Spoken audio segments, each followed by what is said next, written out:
Selamat pagi anak-anak. Nah, untuk hari ini kita masuk ke pelajaran tema 2, subtema yang kedua juga. Untuk pelajarannya yaitu pelajaran bahasa Indonesia. Oke. Lalu hari ini kemarin kita akan belajar tanda-tanda baca pada dongeng. Jadi membaca dongeng dengan tanda.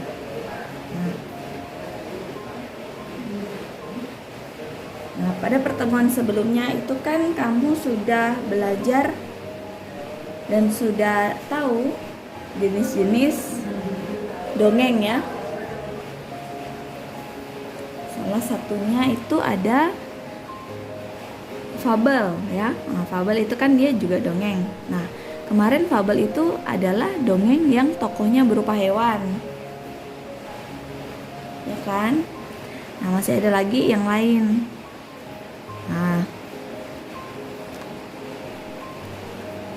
bagaimana kita mendapatkan informasi dalam dongeng? Nah, caranya kita harus membaca dongengnya dengan cermat. Jadi, dalam membaca dongeng itu ada hal-hal yang perlu kita perhatikan pada saat kita membaca teks dongeng itu, saat kita membaca dongengnya. Nah, apa saja yang perlu diperhatikan? Yang pertama, lafal. Yang kedua, intonasi suara. Yang ketiga, tanda baca. Nah,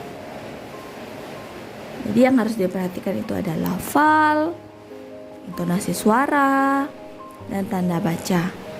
Nah, apa itu lafal, Bu? Nah, di sini kita juga harus tahu arti lafal. Maksudnya intonasi suara itu maksudnya yang bagaimana, lalu tanda baca itu yang bagaimana. Nah, nih lafal. Nah, lafal yaitu pengucapan kata dengan jelas dan tepat.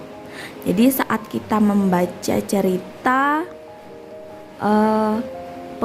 pengucapan kata itu harus jelas. Jadi teman kita yang mendengarkan atau siapapun yang mendengarkan itu mendengar kata yang kamu ucapkan itu dengan jelas. Jadi tidak berbeda dan tepat ya, dengan jelas dan tepat. Misalnya kamu membaca dongeng, lalu temanmu yang satu mendengarnya kamu mengucapkan kata ini, lalu teman yang satu lagi mendengarkannya mengucapkan kata yang berbeda. Nah, itu kan dia berarti lafalnya tidak jelas. Tetapi kalau pengucapannya jelas dan tepat, berarti lafal kamu saat membaca dongeng itu sudah bagus ya. Lalu yang kedua itu ada intonasi suara. Nah, intonasi suara ini juga sangat penting dalam membaca dongeng. Nah, intonasi suara yaitu tinggi dan rendahnya nada suara. Nah, tinggi dan rendahnya nada suara ini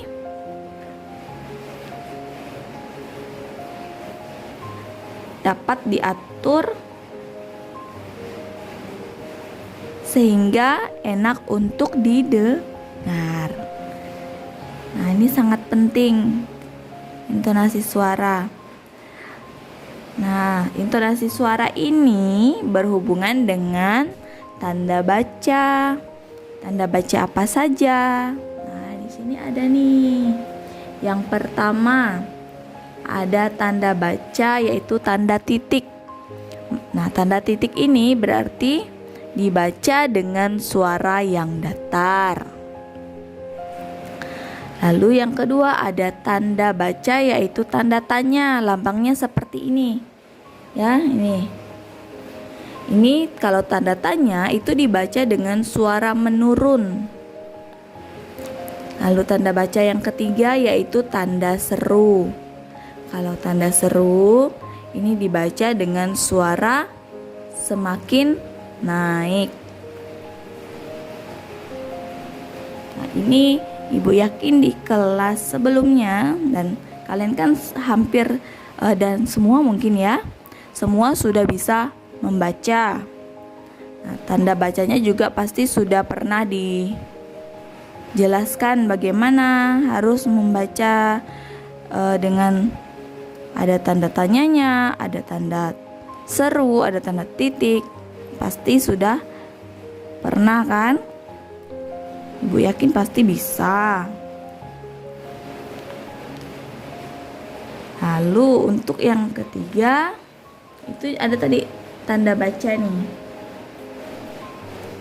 Nah, ada tanda baca.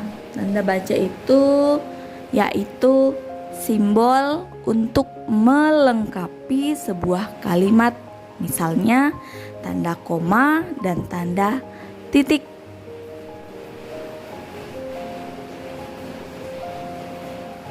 Nah, jadi tanda koma dan tanda titik ini sangat perlu juga dalam membaca tadi ya, membaca dongeng, membaca teks-teks yang lain supaya kita lebih bisa memahaminya, memahami isi dalam teks itu. Nah, di sini ada maksudnya. Nah, tanda baca yang pertama, yang koma ini, cara membacanya itu kalau tanda koma berhenti sebentar saja, kemudian melanjutkan membaca kembali. Sedangkan untuk tanda titik, cara membacanya berhenti membaca agak lama, kemudian melanjutkan membaca kalimat berikutnya. Jadi kalian sudah tahu ya, ada hal-hal penting yang perlu diperhatikan saat kita membaca teks dongeng, yaitu tadi lafal. Lafalnya harus jelas dan tepat. Lalu intonasi suaranya. Intonasi suara itu berarti tinggi dan rendahnya suara kita saat kita membaca dongeng. Jadi kapan kita menggunakan tanda titik, kapan ada tanda tanya, jadi bagaimana intonasi suaranya. Lalu saat ada tanda seru, intonasi suaranya harus bagaimana. Nah, itu kan perlu ya. Tadi sudah dijelaskan juga kalau yang titik itu kalian suaranya harus datar. Kalau yang tanda tanya tadi suaranya agak menurun. Lalu kalau yang tanda seru, suaranya harus semakin naik. Nah, lalu yang ketiga itu juga ada tanda baca. Tanda baca ini juga perlu. Nah, karena saat kita membaca biar kita lebih memahami isi dalam teks dongeng itu atau isi dalam teks bacaan. Nah, tanda baca koma itu berarti kita berhenti sebentar lalu membaca kembali. Nah, untuk tanda titik itu kita berhenti agak lama lalu membaca teks berikutnya atau kalimat berikutnya. Ya, oke, itu untuk hal-hal yang kita perlukan. Lalu kita akan mencoba menemukan pesan yang terdapat dalam dongeng. Nah, ketika membaca keseluruhan isi dongeng, kita akan menemukan kalimat-kalimat yang berisi ajaran kebaikan. Nah, biasanya kalimat-kalimat tersebut mengandung pesan atau amanat bagi yang membacanya. Nah, pesan ini atau pesan yang disampaikan dalam dongeng itu dapat berupa nasihat, ajakan, ataupun larangan. Contoh pesan dalam dongeng ini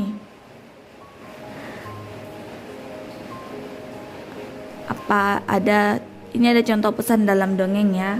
Contohnya di sini ini ada kalimat yang berisi ajakan nih, misalnya. Ini ada kalimat yang diambil dalam sebuah dongeng. Nah, kalimatnya seperti ini bunyinya. Semua makanan enak, kapan saja bisa dinikmati. Namun, kelinci selalu menjaga kesehatan dengan rajin berolahraga. Oke, pesan moralnya ini adalah jagalah kesehatan tubuh dengan rajin berolahraga ya. Itu pesan moralnya. Lalu ada teks yang kedua. Nah, isi teks yang kedua yaitu bunyinya seperti ini. Teman-teman kelinci sangat menghormatinya karena kelinci baik hati dan penyayang kepada siapa saja.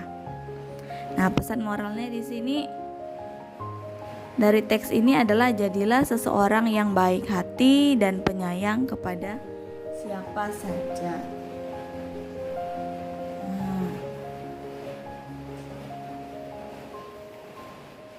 Pesan moral ini biasanya menyampaikannya bisa langsung dalam teks,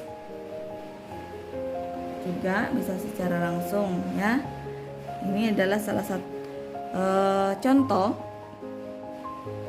pesan yang ingin disampaikan oleh sebuah dongeng. Nah, kita lihat nih.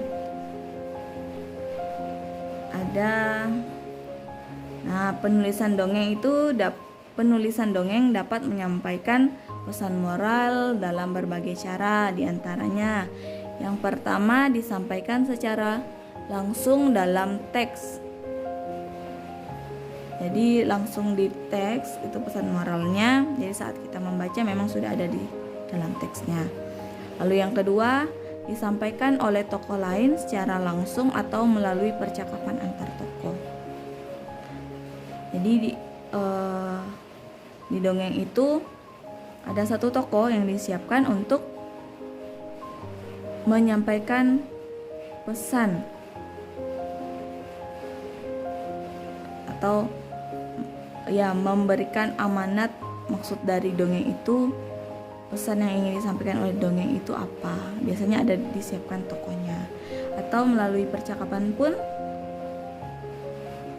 juga bisa. Lalu yang ketiga, pesan moralnya dapat disampaikan secara tidak langsung dengan menggambarkan kegiatan, tindakan tokoh, atau peristiwa dalam dongengnya. Nah, jadi bisa dengan berbagai cara ya. Jadi kita yang harus saat membaca dongeng, kita harus memahami isi dongeng. Nah, kalau kita udah paham ya, kita bisa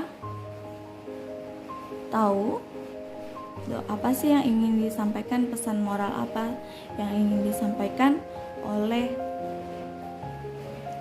dongeng tersebut ya. Nah,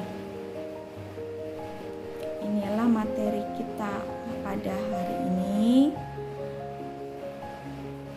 Mohon maaf jika masih ada kekurangan dalam penyampaian materi. Mohon maaf jika ada salah-salah kata pelajaran hari ini. Untuk tema penjelasannya kita batasi sampai di penyampaian pesan moral dongeng ya. Nah, nanti kalau ada catatan, catatannya harus rajin dibaca supaya ya menambah pengetahuan kalian lah ya. Lalu Ibu rasa cukup dulu untuk hari ini. Selamat belajar untuk pelajaran berikutnya. Selamat pagi, sampai berjumpa di penjelasan materi berikutnya.